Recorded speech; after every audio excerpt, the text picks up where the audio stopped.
Bible சொல்லுது, உன் இருதயத்தை அப்படி காத்துக்கோ. ஏன்னா உள்ள போறதெல்லாம் உங்க இருதயத்தில் போய் நிறையுதுங்க. உங்க கண்ணில் பார்க்குற விஷயங்கள், உங்க காதில் கேட்குற விஷயங்கள், உணர்வுகளில் தொடுற உணர்வுகளில் நீங்கள் அனுபவிக்கிற விஷயங்கள் உங்க இருதயத்தை போய் பாதிக்குது, அங்கே போய் நிறையுது. அதனால தான் பாருங்க, ஒரு ஏரியாவுக்கு ஒரு பாஷை இருக்கும். ஏன்னா கேட்டது பழகுனது. ஒரு ஏரியாவுக்கு ஒரு பழக்கம் இருக்கும்.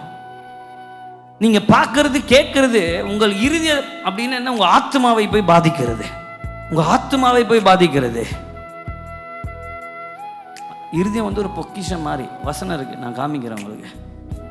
நீங்க அதில் சேர்த்து வைக்கிறீங்க. இந்த இருதயம் தான் சொல்லும் நீங்க யாருன்னு சொல்லி.